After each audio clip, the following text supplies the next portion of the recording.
Howdy, folks. Can you get by with no money and no friends? Let's test it.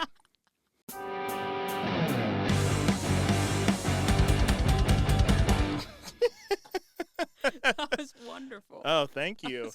Howdy, folks. Welcome to the Test Press. My name is Brylan May, and today we have a super special guest. Been looking forward to this all week. We have singer, songwriter, pop rock badass, Halo Kitsch. Hi. Woo! Yay! How are you doing today? I'm well. How are you? Awesome. I'm great. Like I said, I've been looking forward to this pretty much all week. I think this is going to be a really fun episode. Actually, we can just jump right into it. I discovered you at a little secret event, which is they're like a group that, for those listening, that kind of puts on shows around LA. And Halo was on stage, and I was just like, I heard her performing. I was like, oh my God, this is awesome. And so yeah, I've been a fan ever since. Thank you for saying that. Yeah, Thank yeah. you for having me. Yeah, absolutely. It's going to be a good time. Halo Kitsch. So that's quite a unique name. It has a great sound to it. I was doing some research. I read some interviews that you've done. And I believe, if I'm not mistaken, it's a combination of Taylor Swift, Harry Styles, and Taylor Kitsch. Yes. Okay. However, Okay. I have just decided to say yes to the guess. So no matter what Whatever the people guess guess, is, yeah. I just say yes. So if people were like, it's a combination of Bob Marley and the Blues Brothers, you'd be like, yep, absolutely. I wonder how they got there, maybe. But yeah, sure. I mean, I had a DM recently that thought it was a Nine Inch Nails reference. I was like, cool. Okay. Yeah. That's pretty bad. I could see that. I mean, your music is, we're going to listen to some of it a little bit later. I could see how someone could get there for sure. Are you a Nine Inch Nails fan? Nothing. Yeah, sure. I mean, Fair enough. Yeah, I'm not like in love with them, but they do have some great tracks. Yeah, for sure. Trent Reznor's a genius. Yes. Total genius. Okay, awesome. So if your name is partially based on Taylor Swift, Yes. you must be a Swiftie. I've been in the closet as a Swiftie for a really long time. Oh wow. So are we getting an official scoop on the Test Press that Halo Kitsch is a Swiftie? This is going to be in People magazine. If you want to know, tomorrow. like, do I have a Taylor Swift shirt in my closet? The answer is yes. Oh, okay. So do I, actually. I went to the Eras tour. It was phenomenal. So did I. Oh, what night did you go? I went If to you the can remember. first night Oh, in nice. LA at SoFi Stadium. I went to, I think it was either second or third. I can't remember. But I actually did you get face value tickets, or did you have to? No, we got them like 2 days before it was supposed to happen. So I got mine like 2 weeks before, but I got them for face You're value. going to stab me. You did? Yeah, I swear to God. I was talking to my friend Carolyn. She's a massive Swiftie. And we were like, yeah, we're probably not going to go. It's not in the cards, whatever. And I swear to God, like a voice or something just said, check Ticketmaster. Shut up. And I just went on and just started, going through the dates, and was like sold out. And then I clicked on the night that I ended up going, and it said, you're in the queue. Because I had read that sometimes like a week before showtime, they would release extra tickets once they set up the stage. And yeah, now they were not the great seats, but they were like 200 level. 200 or 300 level, not like the upper up, so like one down from the upper up, and I got them for $60 each. I know. Everyone that I tell that story to like throws up. So upset by that. Yeah. We paid like $700 each, and we had the view that's blocked. And we still cried our eyes out. Oh my God. The entire night. It was tremendous. It was tremendous. Literally, one of my favorite concert memories is me and my friend Corey, who's actually been on this podcast. We were like just like arms locked, just jumping and like screaming "You belong with me" when she played it. Yeah. It was so much fun. I think my sister and I upset people with how upset we seemed to be. So you were something where it's like, they were young. They were young girls, like probably new. Like I was 15 when 15 came out. I stood like no chance. Yeah. Oh my god, I just aged myself so much. Oh, it's all right. I was around 15, surely. I was somewhere between 15 and 8 when when 15 came out. Yeah. Okay, so we're about the same age. I was born in 94. So yeah. Mm-hmm. So we're not that old. So for us, it was like different. Oh, than for sure. Being like 15 in that crowd. It was absolutely not to discredit, of course, like younger fans, but at all. Welcome. Yeah. Thank you for being here. Yeah. Taylor Swift actually desperately needs your money. To God, the Swifties are going to find where I live. But yeah, like for us, I feel like it was a bit of a different experience because like we grew up. She was literally the soundtrack to growing up for us in a lot of ways, which is crazy. Mm-hmm. I'd never seen her live before either. Me neither. That was my first time. It was an experience. I don't know if you were wearing earplugs, but like, oh wow, you must have been hurting after that. We were so far away. Like I don't think it mattered.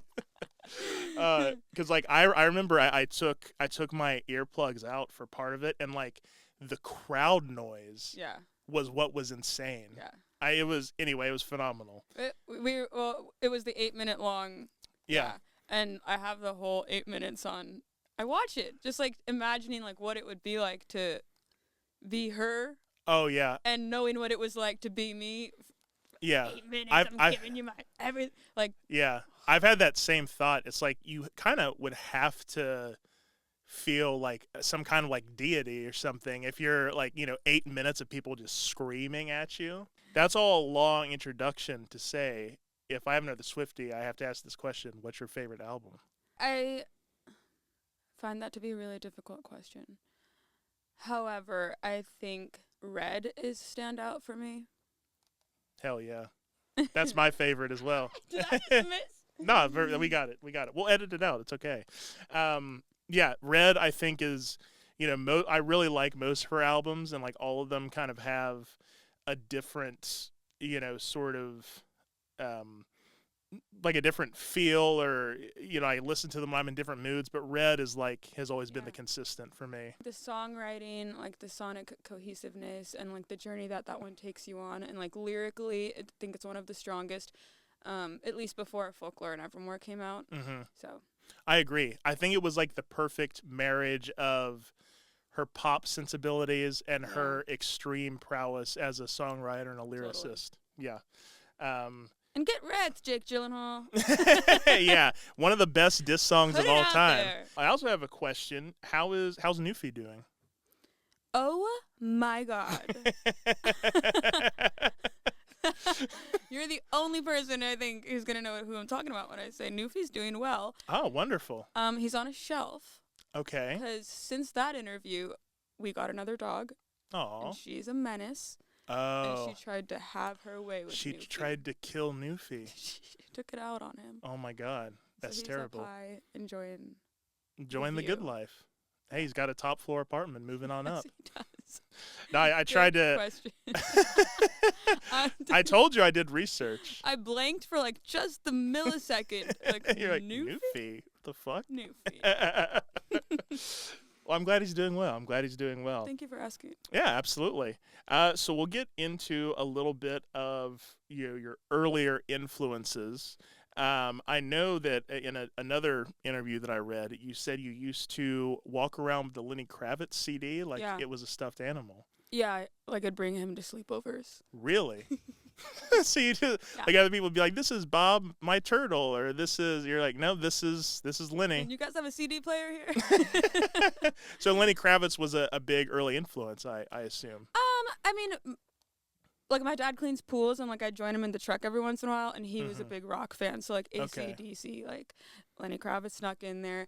I'm not sure why my mom picked Lenny in particular. I think that's her taste as well, that she like handed down to me in like a special moment. Yeah. With a couple of like her CDs. So who were some of your, like, when you think about the Halo Kitsch project, who were the people that helped you sort of build that foundation of the sonic signature? That's a really interesting question. Cause like I say in like older interviews, like the first CDs that I had were Sheryl Crow. I had the Dixie Chicks, the Chicks. I had Lenny Kravitz. I had one from my biological father, and those were like the 4 CDs that I like specifically remember having like shaped my fascination with music. But Halo Kitsch like was 2020 is when we released my first song, and in between that, I think there were like tons of. I think everything that you listen to shapes you in a way because I'll be like, I hate that. I don't want to sound like that at all. And that's influence just as much as wow, I love that. So like artists that I think in high school maybe rejuvenated my love of like songwriting were Geographer. I don't know if you've heard of him. I haven't. He's amazing. Okay. Steve Moakler. I don't think anybody's heard of him. I found him on YouTube, haven't. and I think his first album is still one of my favorite albums of all time. Well, what should we have? We can listen to something right now. So we're going to listen to a little bit of Geographer by Lover's Game. Let's see. Flip those around, but close. Oh, Lover's Game by Geographer.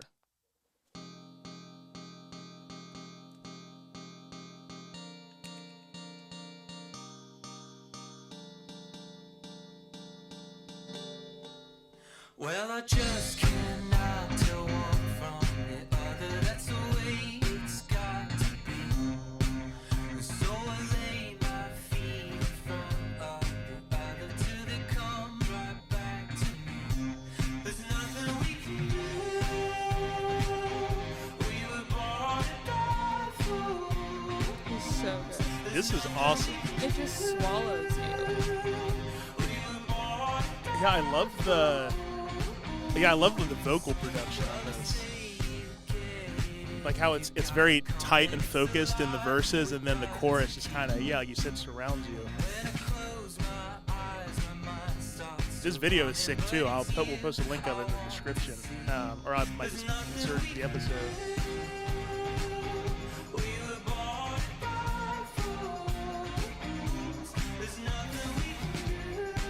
That's fucking awesome. I love that. Yay!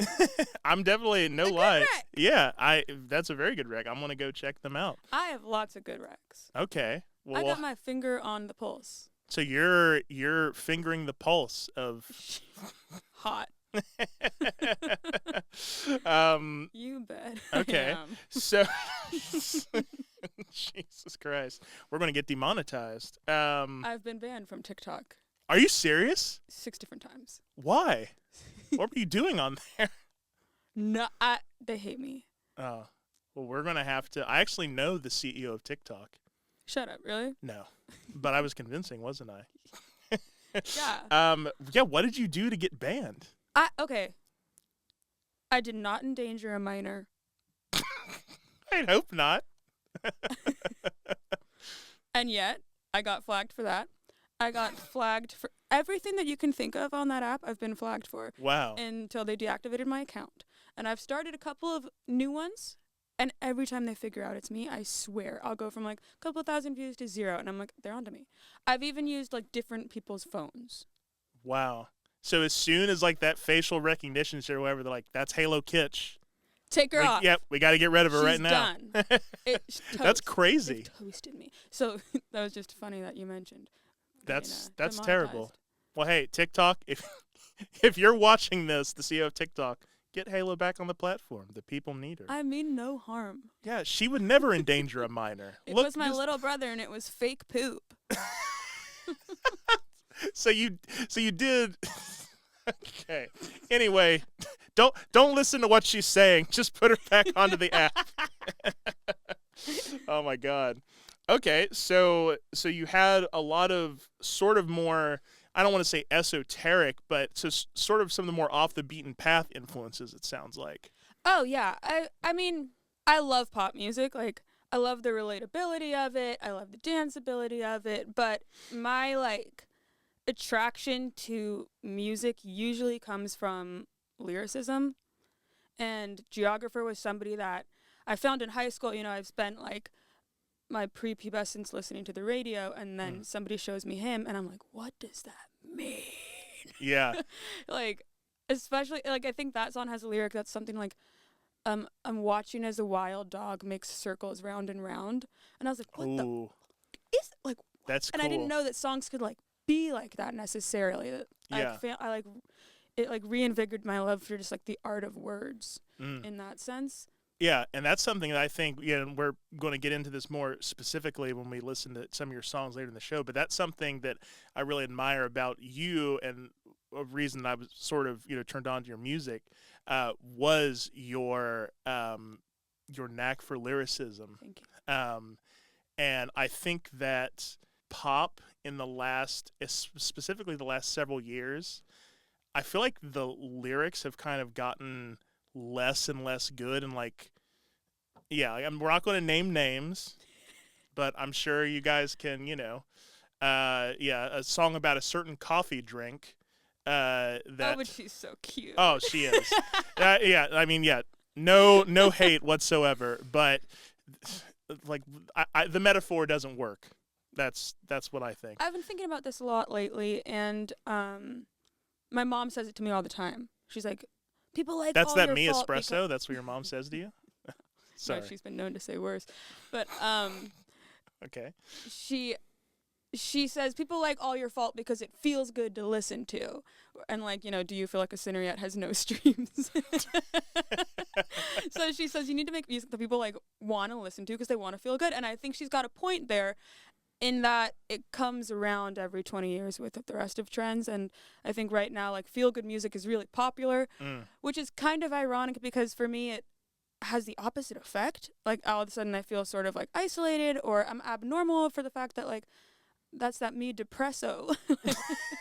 I'm, like, it's not that easy for me to jump into that character. And I mean, I like Sabrina Carpenter. She's awesome. Please don't have us killed. No, especially as Swifties, we stand. Yeah, exactly. What are they saying, the kids? No, I like, without her in particular at all, I do think that, like, the conversationalist voice that a lot of people brought to pop music has a really specific place and feels really good to listen to.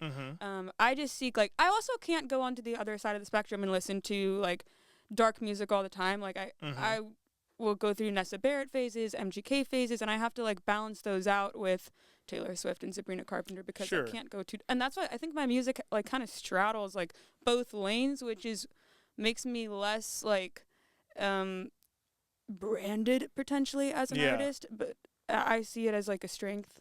No, absolutely, and I was actually going to say I totally agree. I think when I listen to your music, I feel like one thing that's consistent song to song is that sort of duality that you're always playing with. It's like you'll have elements that are lyrics that are dark and very serious, and then it'll kind of be offset either in other lyrics or maybe the production choices that are sort of like light and more fun. It's a harder thing to tackle, I think, but it's something that, like, Taylor Swift has tackled, and she's who comes to top of mind, where, like, you can go to one artist and have both worlds. Yeah, for sure. And, like, multiple moods. So you alluded to it earlier that you consider yourself a word person. I believe in an interview you called yourself a word girl.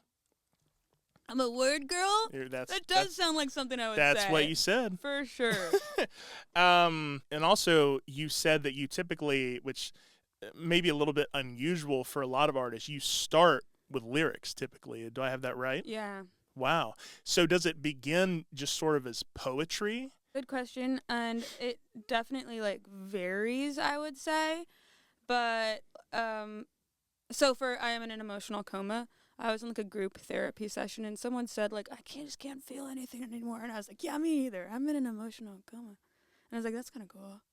And I was like, and it, like, went from, like, that sentence to, I am in an emotional coma. How what? And we actually took that how what out because Ben thought it sounded like a dog bark. It just didn't play. Yeah. I kind of like it. It went from, like, emotional coma to I am in an so I wouldn't necessarily say it's, like, poetry because it's usually, like, that quick, like, from just a couple of words to a sentence to like a melody that I build around. Yeah. Versus like I don't like write out. But I have, I suppose, in the past like had a thought like that, where it does become almost like a stanza and then I have to fit it into a melody. Mm-hmm. Usually it's a bit simultaneous once I have a spark. Okay.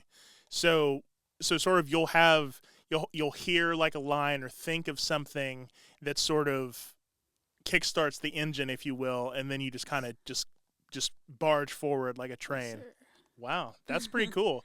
Because I actually will. I'm a musician as well.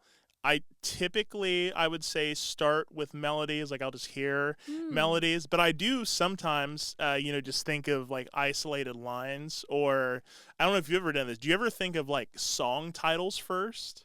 I've tried that as like an exercise. I thought it was really interesting. Yeah, like sometimes I'll just think of like, I'll think of a song and I'm like, oh, that would be cool, and then just kind of try to envision what I think that song would sound like. I'm just always very fascinated to hear about different people's processes. Oh no, me too. Yeah. Yeah. Well, I want to come back to life as like one of these foam things in a recording studio and just watch other people. Oh yeah. create. In addition to lyrics, I think you have a great ear for production.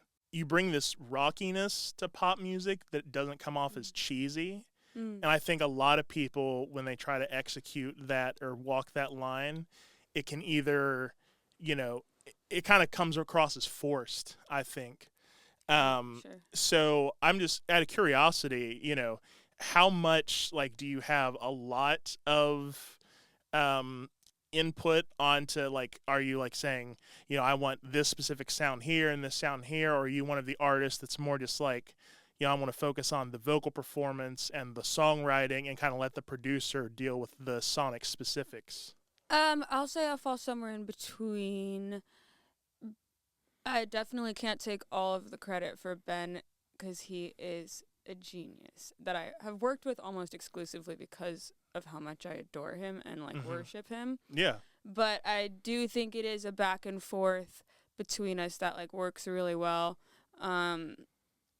And we'll speak in so much as like, this needs to feel like a come down, like this needs to feel like a high, or this needs to like pulsate. And like there are probably hours where I drive him crazy, being like that just guitar is not like fuzzy enough or too fuzzy, or it doesn't sound like, where I'll pull up examples and stuff, or use a word that doesn't exist and he has to translate it. Try to decode it. So he's really good. He's at had to learn that. how to speak Halo, sort of. I almost feel like that's like why we have worked together, because it just like he knew what I was saying. Yeah, it's just natural.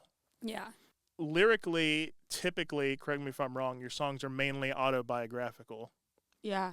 Okay. Do you ever play with writing more conceptual stuff, or stuff based on stories, or is it purely just your real experience? I have tried, like I said, as an exercise almost, to like write about something that didn't happen necessarily to me.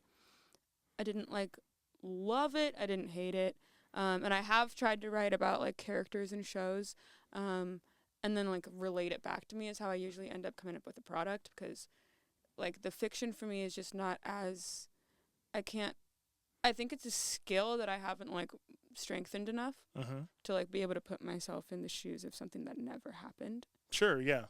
I mean, yeah, it's a bit of a different muscle, I think, because see, I'm kind of the opposite. Like I almost, and actually for the stuff I'm working on right now, I actually intentionally tried to push myself to write more about my own feelings, but at the end of the day, even like a lot of it is, conceptual, and it's like based on characters and stuff that I'm imagining. So once again, it's just interesting, like how for some people, like they find that challenging, and then I find what you do challenging, because the way I think is like, well, my life's kind of boring. Like, why would anyone want to, why would anyone want to listen to a song about what I got going on? Silly, I'm sure not. But it's like, and maybe that's sort of like a mental block that I have or something. But or a comfort zone. Yeah, like a vulnerability that you haven't been willing to show yet. I think that's probably more what it is deep down. That it's like, oh, I feel weird putting this out there. Well, I guess I'll ask you, like, Is that something you never felt, or is that something you had to get over? There are specific songs, I guess, that were more difficult to release than others. Mm-hmm. And there was like a line I had to draw with people close to me and their perception of like my music when listening, where I'd have to remind my mom it's just a song. Yeah. In some senses. Yeah. Right. Well, yeah. It's like, oh. She goes, damn it. Maybe that wasn't just a song. Yeah. You almost let the real name slip there. You gotta be careful. I know I did. I that's something that like, never mind. I'll move past it. Like Virgin on Drugs was a difficult one for me to release. Well, yeah, I could see that. And not even like saying about me, but like in regards to like the guy. Like I was really worried that like, I mean, I guess the bridge was burnt already, but I was worried that it would burn it to an extent. Like I didn't know, like, do I have to give him a heads up? Is he gonna know I'm talking about him? Should I tell his family? I like felt justified in my anger in a sense, but I'm also not somebody who can really like afford to carry too much anger. And so with that aside, like I had to like really like go over in my head, like if this damages a relationship permanently, does it matter? Yeah. And the relationship was way like in high school, like 17 years 17 years old. Oh yeah. Yeah. I was gonna say, I was like, wow, that's going into my 40s. That's a lie. Yeah. I misspoke. Yeah, Halo's actually 57. She looks wonderful. Okay. I don't know. Yeah, please don't get me banned from TikTok, okay? Let's Dangerous. let's keep it on the level. If I was 50, I would just flash my boobs, right? I don't know why that happened. That's going to be I'm a like, clip. fuck it, I'm 50. I would probably get a lot of views, honestly. It would be such a gift to turn 50. One more general thing about your songwriting I wanted to get into. I've noticed that you use a lot of parentheses in your song titles. Does that have any sort of significance, or do you just kind of do that? Or No, I do. I think it leaves a lot more up to interpretation for the listener. Mm-hmm. And it sort of places these innuendos or like hidden references. Mm-hmm. Like All Your Fault being the most obvious example, I suppose. Like I'm singing the song, it's my fault, but like there's the kind of that like little bit of hint in there that I wasn't the only one to blame. Yeah. That he might have sucked. Yeah. Well, so it's a way of sort of like hinting at alternative meanings maybe a little bit. Yeah, like that at least makes you question, well, whose fault really was it? Yeah. And then in other like songs, I think it just sort of pushes a little bit more of a question. Yeah. Poses them to think. Yeah, I mean it if it's any consolation, it definitely works, because when I see your song titles and notice it's definitely something I've noticed. I'm like, that I kind of wonder how that comes into play with the meaning of the song, and it just kind of adds a little extra layer, I think. Exactly. And it's all Thank part you of the for plan. noticing. I love it. Okay, so we've talked a little bit about your general kind of songwriting, your beginnings. Now let me ask you this: would you say you have a good memory? What? Did I do it? No. You don't have a good memory. No, I'm like a Oh, well, memory. this game is going to be kind of tough for you. Are we at the game already? We are at the game. This flew, Yeah, I'm just so easy to talk to. frankly. No, this is kind of we are at the game, and this game is called The Real You. So let me ask you, Halo, do you think you know the real you? She's like, not at all. No. So what we're going to do is we're going to I prepared some questions about stuff from your past. Could be songs, things you've said in interviews, a variety of different things. So we're going to see if you know the real you. Cheeky, okay. So how it'll work is I got 7 questions for you, All right.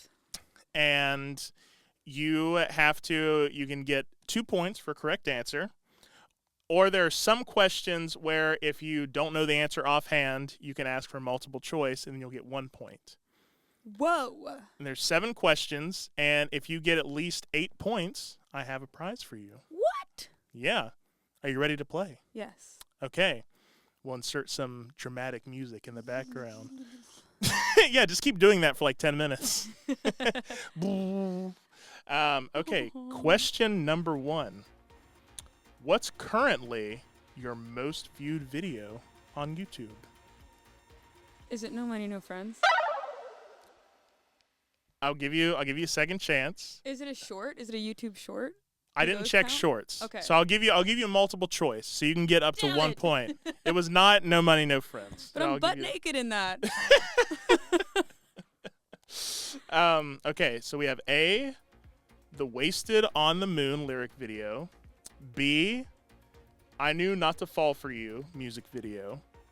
C, All Your Fault lyric video. Or D, the Hollywood Starlet music video. Bum, bum, bum, Is it All Your Faults lyric video? Is that your final answer? That's correct. Really? Yeah. God Good damn. job. 1 point. Okay. And these are going to get progressively more challenging, we'll say. What? So that was the first one. You turned your screen away. Yeah, just in case. I was like, that's how little faith I have in you. I'm like, I think she was cheating. You know me better than I know me. I'm kidding. Okay, question number 2. Unfortunately, this one doesn't have a multiple choice option. So you have 1 point right now. Question number 2. Finish this lyric. In the song No Money and No Friends, I'm so hungover in my bed. Is there an app for delivery of cigarettes? There we go. Now I put a kind of a give me in there. You strike me as someone that would at least remember your lyrics. So, Yeah. okay. So 3 points. You're doing pretty well. Question number 3. According to your Apple Music playlist, what song did you play 4th at Dirty Fest? Oh my god. Okay. We typically open with Uneven. I think we went into Emotional Coma after that. I want to guess Mama Said Not. Mama Said Not the Rockstar. Is that your final answer? Yes. It is not, but I will give you the multiple choice between the other 3 options. Is it B, I Was a Virgin on Drugs, C, Daddy's Girl, or D, Hollywood Starlet? It has to be Hollywood Starlet. I'm sorry, that is incorrect. You played Daddy's Girl. 4th? Yes, you did. What the f- I don't know was what you I were thinking. on? I don't know. That's actually bananas. I don't know what was going on in your head. Hello. Welcome to Dirty Fest. Scott's so sad right now. Okay. That's all right. You have 3 points already. So that's pretty good. You I'm got not a we got 4 more questions to go. Okay. All right. Number 4. In an interview you did for F Word magazine, Oh. when asked what you're currently working on, you said you were playing an intense game of what? Connect 4. That is correct. That was that was just off the dome. It's the only game I play. Damn, so you got 5 points already. I play so much Connect 4. Really? Yeah. We might have to play sometime. We should have, yeah. That'd be fucking awesome. I haven't played Connect 4 and I was a latchkey kid because my mom doesn't love me. And I'm kidding. Mom, I love you. And so they would always set board games out after school while we waited for our parents to come pick us up. And I played a lot of Connect 4 back then, a lot of Guess Who. So you might be rusty. Oh, I'm very rusty. You'll probably slap the shit out of me if we're being honest. Guess Who? That's fun. That's a good one. That's a good one. That might be like why some of your interview skills are so good. Oh, thank you so much. That means a lot. I appreciate that. It's all that Guess Who. Are you just trying to butter me up No. so I'll give you the prize anyway? I know what you're on to, Halo.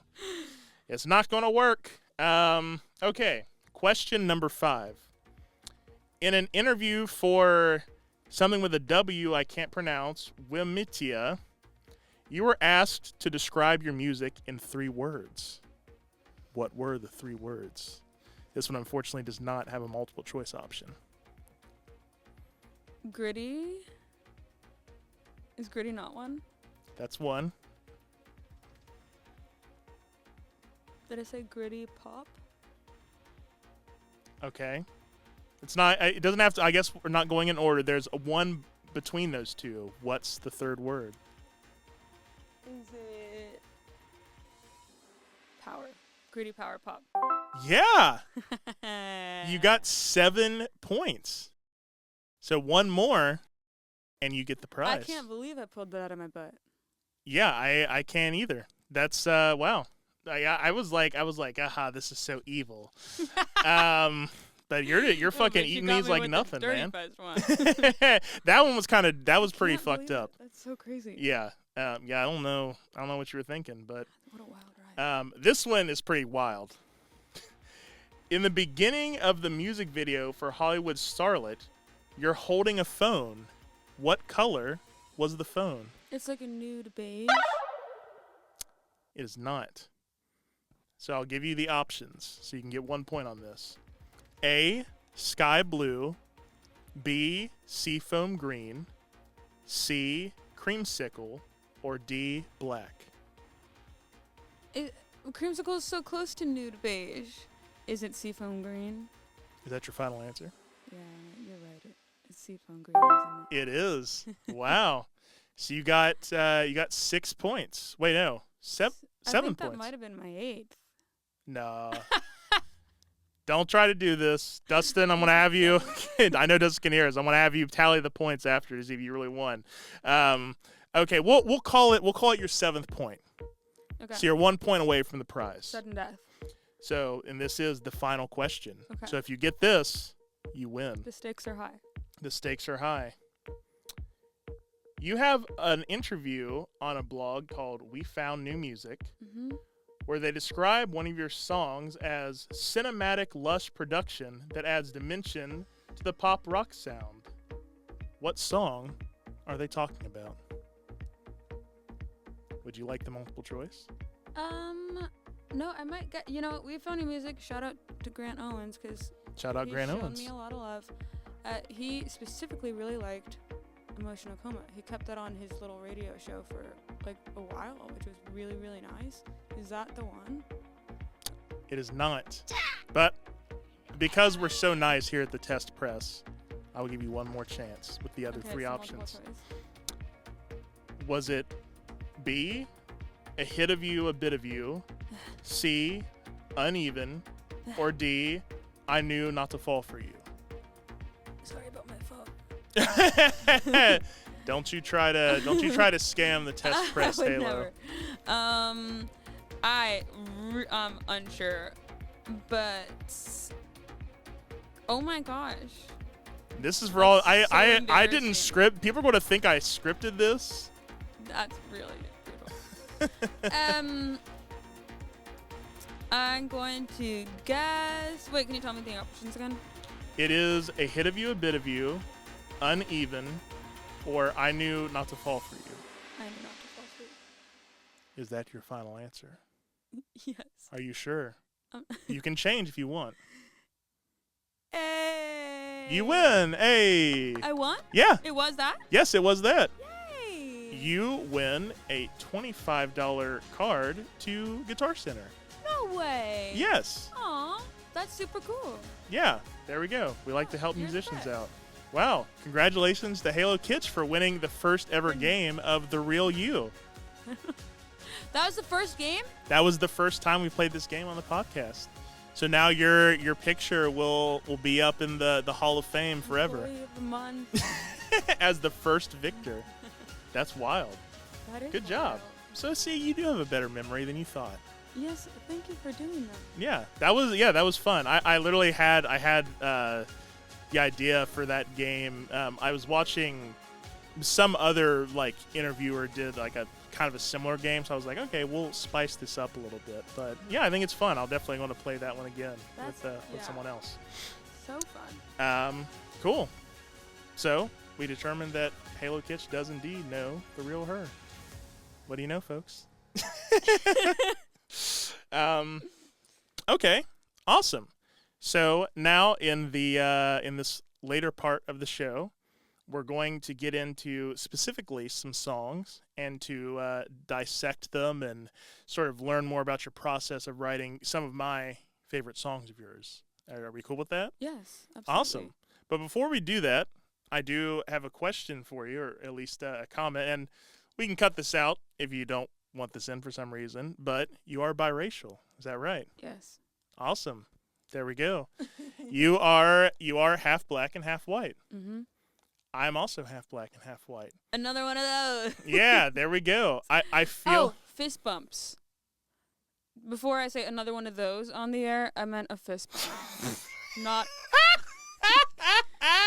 Jesus. Oh, another one of those. I'm going to clip that. Those. Yeah. Are you referring to us as those, Halo? I just meant another fist bump. No, there we go. For being us. Yeah, for being us. Yeah. Oh my God, I'm sweating. Don't worry. I don't think anyone's going to cancel you for that.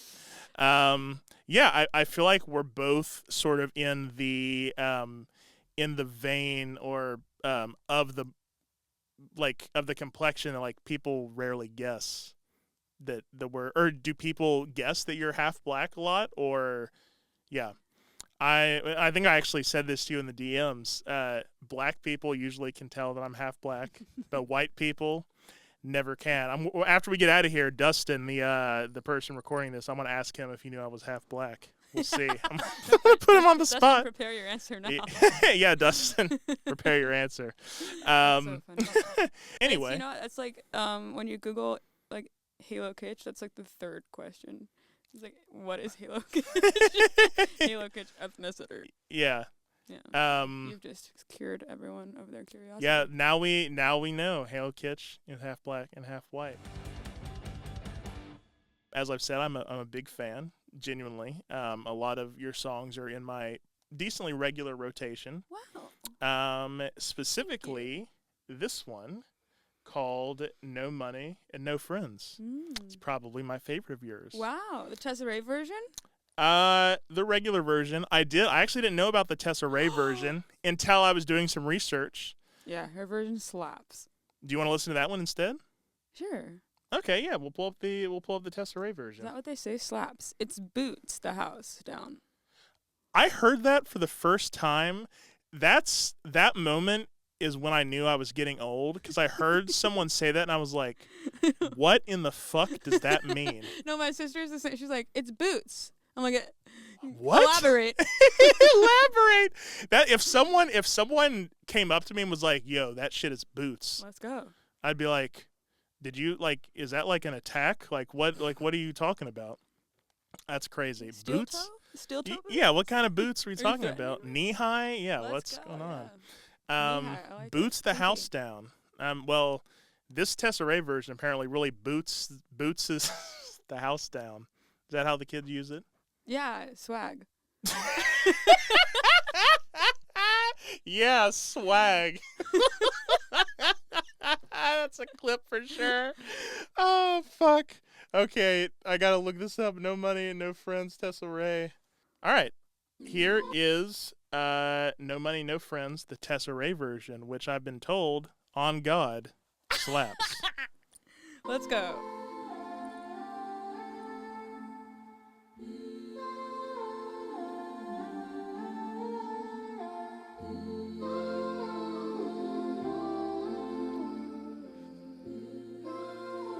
All those vocal harmonies. I know. I wish I'd kissed my best friend when I'd had the chance to kiss them. I wish when you said we were done that I'd fucking listened. My dad said that this will pass, but I still feel like shit. And my mom tags me on Instagram and thinks she thinks will give me wisdom. I'm so I know, she's like magic. Is there an app for Angelic. cigarettes? I'm looking through my phone at all the text I sent and now regret. Does anyone remember how much money I spent? Oh my God. I need to vent.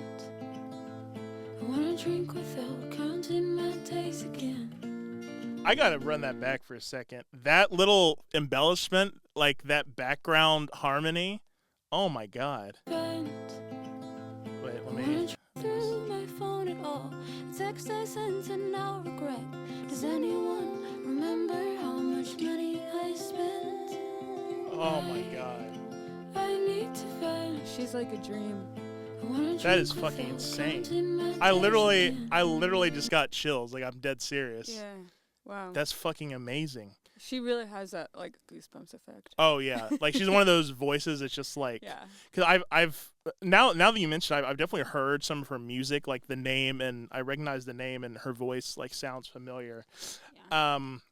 Good taste. Yeah. Oh, thank you. Anyway, so yeah, this I think is, the original is incredible, but I think this one might be my new go-to version. I mean, yeah, both are good. Yeah, we Thank can. Yeah, actually, just delete the I other approve shit. Like both no messages. No, I'm kidding. Yeah, they both it very. I kind of like the stripped down version. I'm gonna play the original as well. Oh, that's fair. Yeah, It is a little bit more raw, I guess, in a sense. the more stripped down, I feel like gives it a bit of a different feel.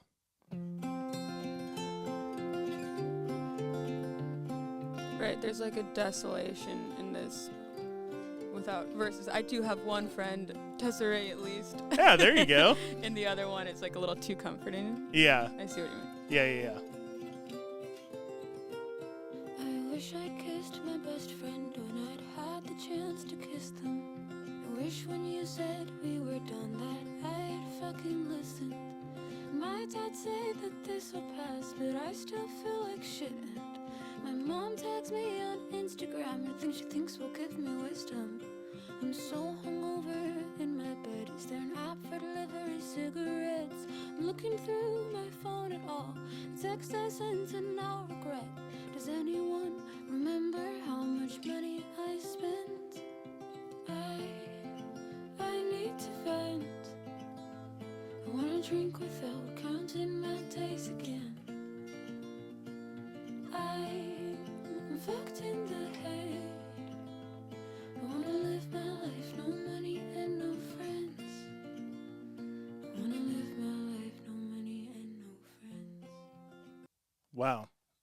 So fucking good. What mindset were you in when this, and you don't have to go into specifics if you don't want to, but like what mindset were you in, or like, what sort of gave birth to this song?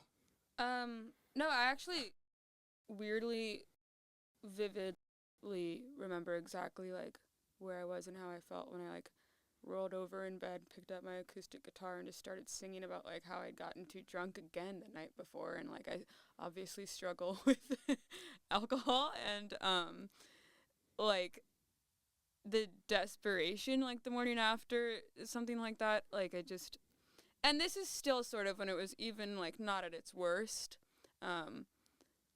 So it was cute enough to be like, can anyone get me a cigarette? Like, Yeah. just drop it off. Right. Yeah. For Versus, sure.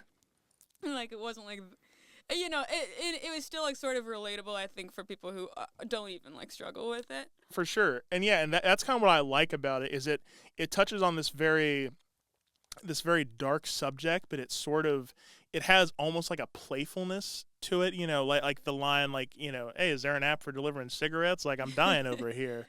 Does anybody remember how much money I spent? Like, which we've all had those nights, regardless of, but yeah, I just think that's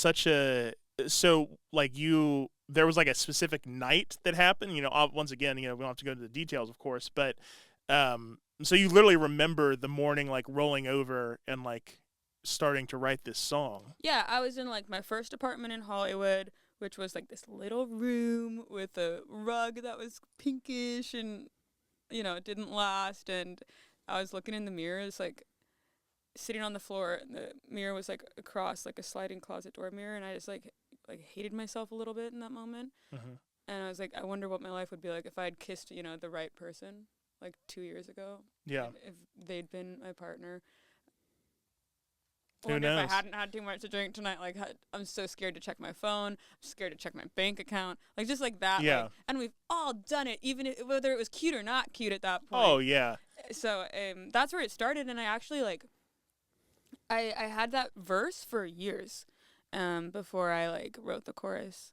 So you finally, and that's got to be, I've had this to an extent, but that's got to be such a satisfying thing to like have this like, oh, like this could be cool, but I don't exactly have a place for it to live, and then you finally just like, I got it, and you find something to marry it to. That's got to be an awesome feeling. Well, like that one in particular, that journey like developed for me and like changed for me, and like in sobriety, like my first or second run with it, like I got to like reflect, and that's where like, oh, I need to vent. Yeah. I want to drink, and I don't want to like get sober again and have to count how many days I haven't had a drink. Like I just didn't, like, you know what I mean? Yeah. And in that sense, I think people who even do like cleanses, they track it, and it was like that feeling of like, I don't want to have to start over, and like when I'm off the grid, I'm so off the grid that it's such a relief not to like have to care about the maintenance of relationships, or like what if we exchanged food for sticks and I collected sticks and gave you 5 sticks for an apple, and that wouldn't that be nice if I didn't have to worry about like where is the income coming from? Well, but then how would Jeff Bezos make money? With my sticks. Stick this up is I got a stick for him. Oh my God! Not only will we get banned from TikTok, we're gonna get abducted. I am not immune to Amazon. Oh look, listen. Anybody that's we all have Amazon Prime. Like let's just get over that. Anyway, no money and no friends. Incredible feat of songwriting. Go listen. Go listen to the full thing.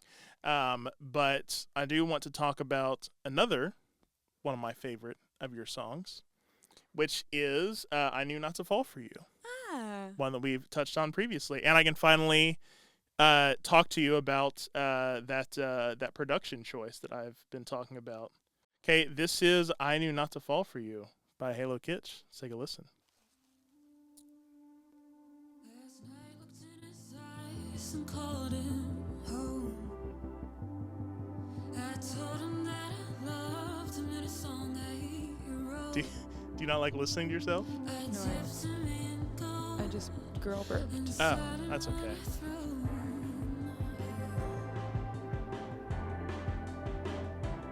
Girl burped.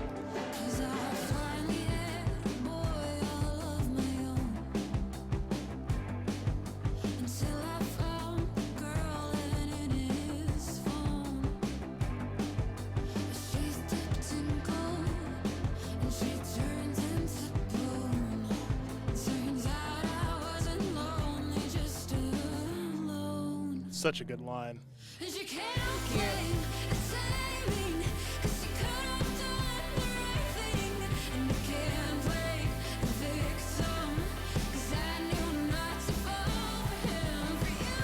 This.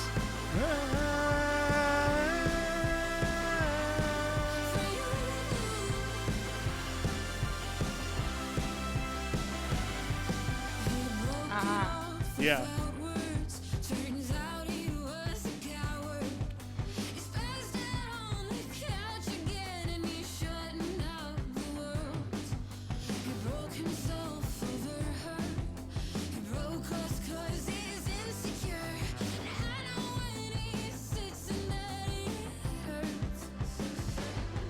Sit in that.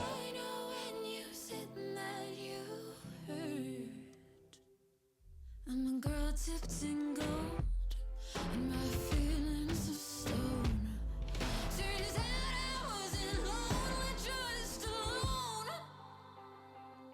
And you can't blame the timing, 'cause you could have done the right thing. And you can't blame the victim, 'cause I knew not to fall for him.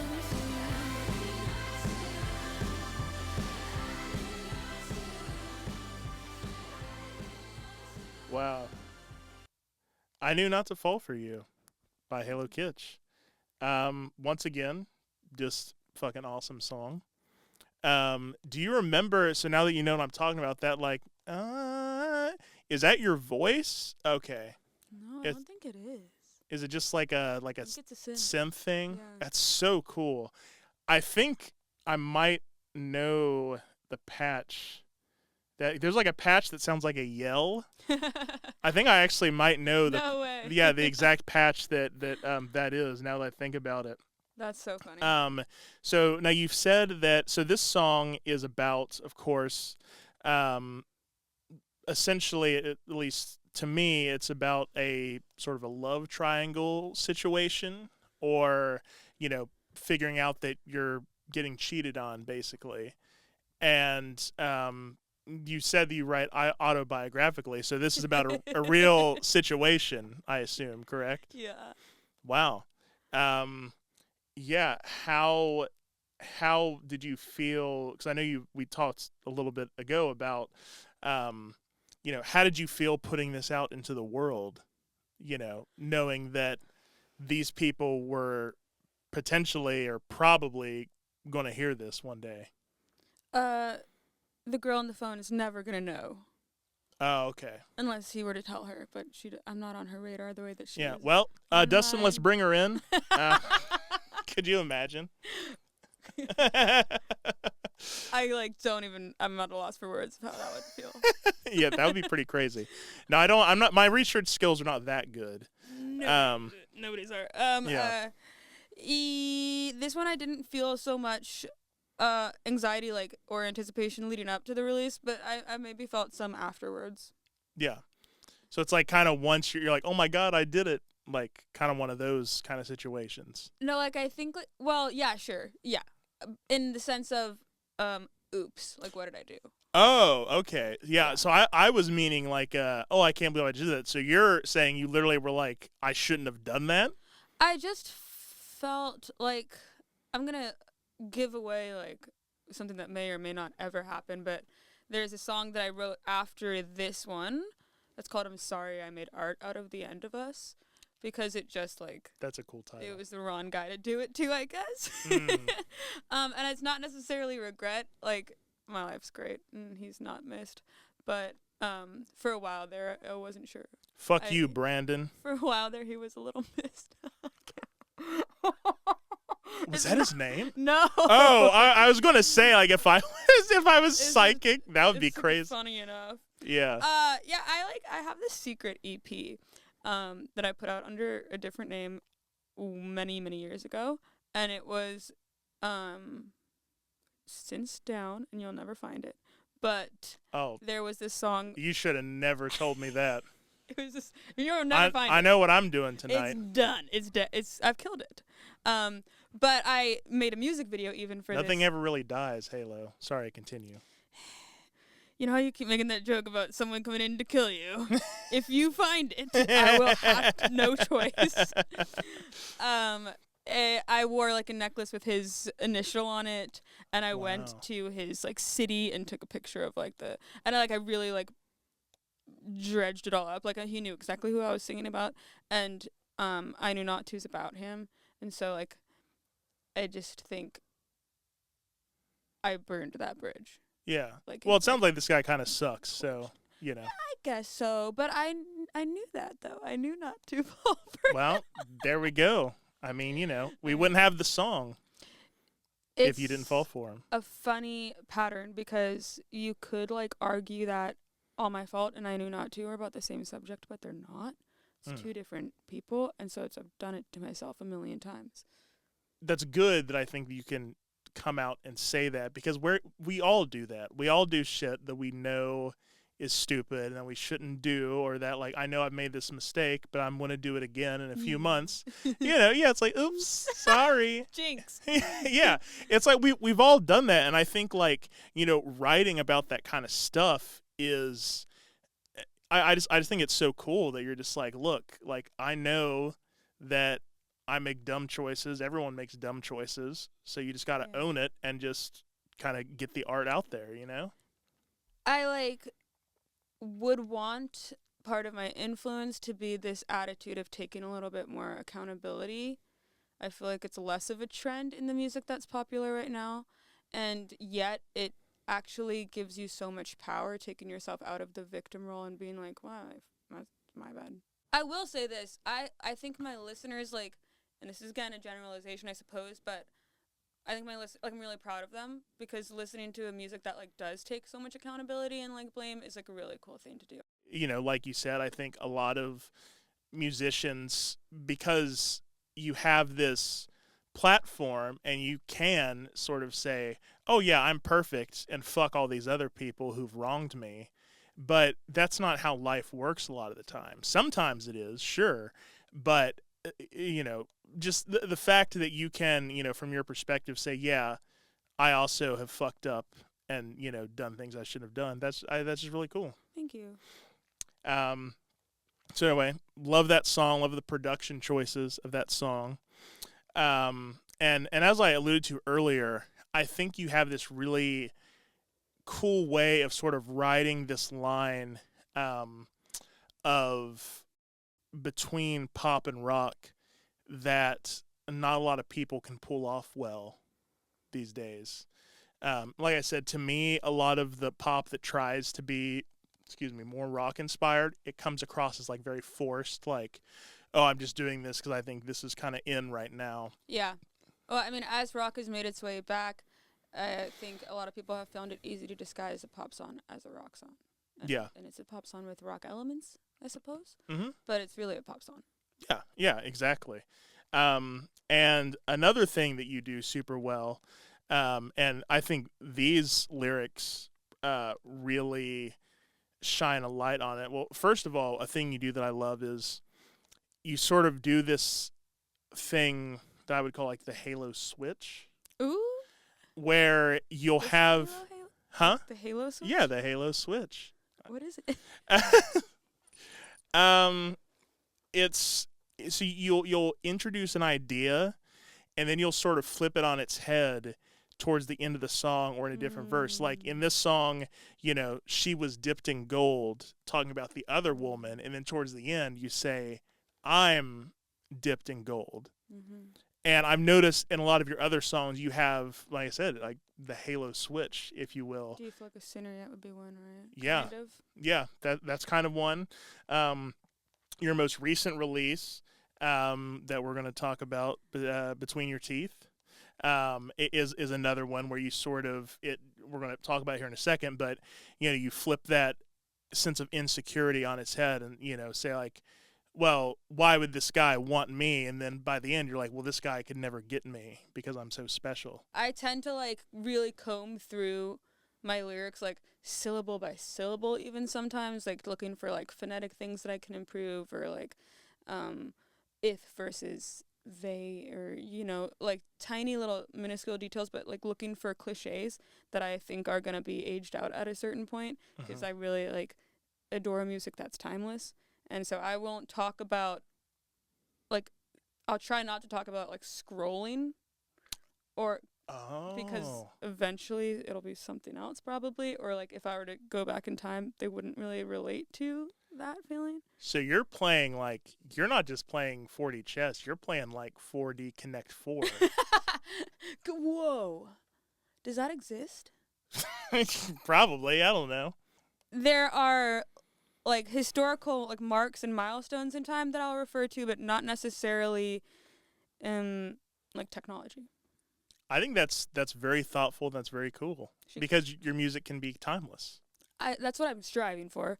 Mm-hmm. She could have been living in a rotisserie phone. Rotisserie phone. Yes. Yeah. Perhaps she was living in that. The last song I want to talk about, your most recent release, Between Your Teeth. Yes. Another great tune. Thank you. We are going to listen to it. And I'm also we're going to play the music video over top of this. Oh. Yeah, here we go.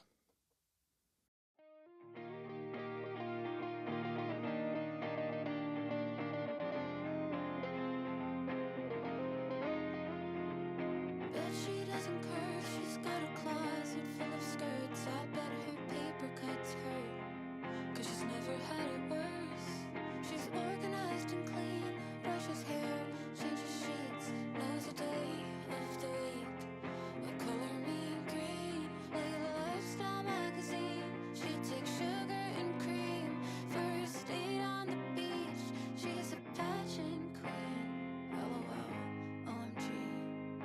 Isn't that sweet? I bet she's never met a girl like me. I'm talking about the shit between your teeth. You're talking about me like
Between Your Teeth. Thank you. Awesome track. Or as the locals say, shit between your teeth. Shit between your teeth. There we go. Probably not the best for SEO. So, first of all, I respect your dedication to the art of the music video, which is, I think, neglected nowadays. Thank you. By a lot of folks. Yes, it is. And this one, it's like I said, we're going to overlay it in post while what you were listening to. This one has a very, very clear narrative. So there's, as you just saw, there's, I guess, rocker, Halo, or regular, whatever you want to call her, and then there's blonde Halo coming in. So are these characters based on real people, or are they just sort of ideas? Because I know you, once again, you write very autobiographically. Well, I wouldn't necessarily say that the blonde is based on like a specific person in my life, but rather the embodiment of all the things that I was jealous of in my pubescent years, and probably still a little bit to this day. In the lyrics, that's the overarching, at least to me, the overarching theme of the song is sort of realizing that all those things you're jealous of really aren't that great at the end of the day. Yeah. Totally.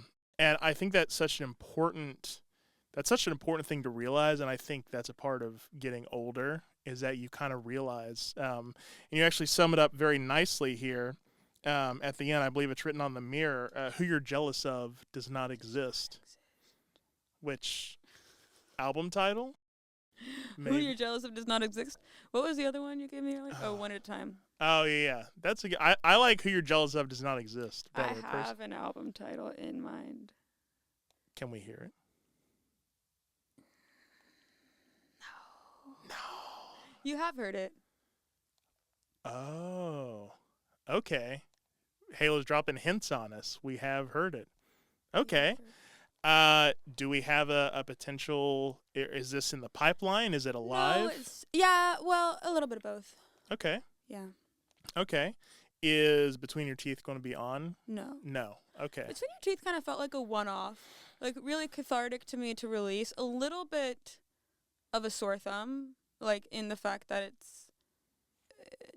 has this different tone that's like really fun, and usually especially lately, like, had ventured into this like darker place where it felt almost silly to kind of put it out, and like almost corny, but in like a good way. And I don't know. No, I don't think it necessarily reads as corny. I think it is very fun, and once again, and something that I've, as I said, kind of noticed about your music, it's taking this sort of very deep, very ubiquitous, feeling of insecurity that we all have, and kind of making it fun, and, putting this like, this more lighthearted energy to it. Thank you. I thought it was worth saying. Oh, absolutely. Yeah. I mean, I'm sure it's obviously been said before, but emphasize. Yeah, I mean, but no, you're absolutely right. It is something that I think is critical to realize, and that, some people never get there, and, and we all struggle with it, I think, but yeah, eventually I think you do kind of start to realize, like, oh, a lot of the shit that I think that I want is really not all it's cracked up to be. Right. And although it like might be an outlier in my discography, like, which on a map probably like to be lonely's over there, and like shit between your teeth is down. No, you can cuss here. I don't care. Yeah. It's further. It does fit into like the world that I feel like I'm trying to describe to my listeners, where I don't know if you noticed, because you've got really good detective instincts. Oh. But Thank you. Snuck in the blonde from the I Knew Not to Fall For You video. Like, blonde Halo was the homecoming queen in the bathroom poster. Oh, I did not pick up on that. That's clever. So that's who sort of like I've been envying. And in that video, like, I took on the role.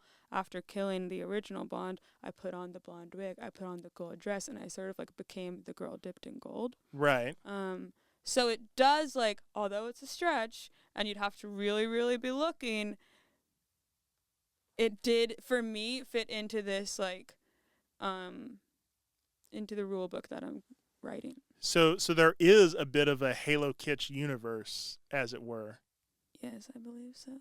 That's cool. So is this album going to fit into this universe, or is that sort of like that's the past era and this album is going to be a new Halo Kitsch universe?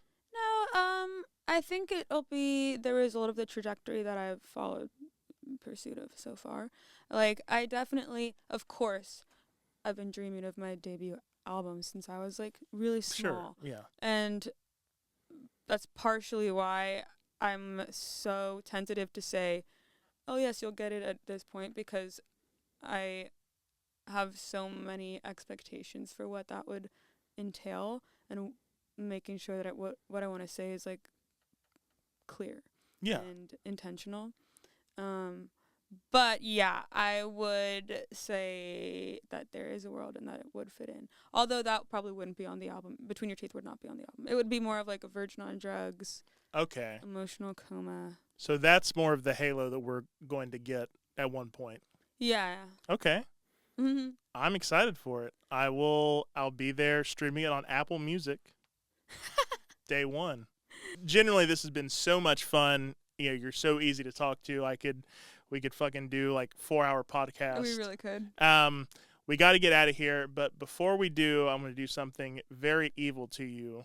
Of the 3 songs that we talked about, which one? Well, you know what? Let's do Fuck, Marry, Kill, since we talked about 3 songs.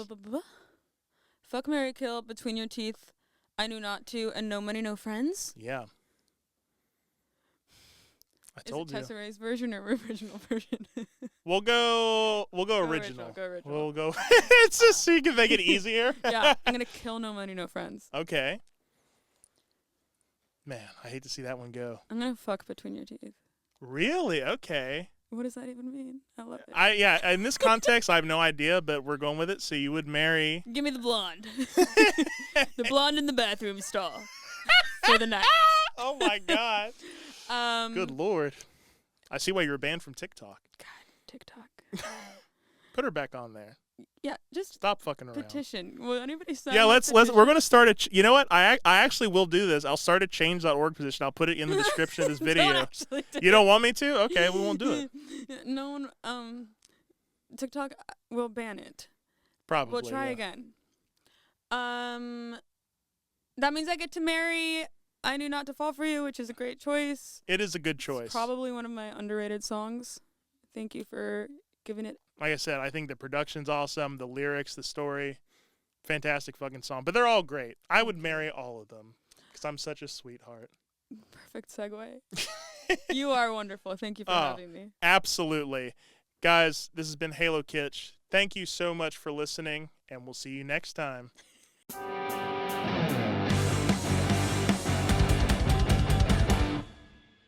That was really fun. That was really fun. I was like, wait, is it over already?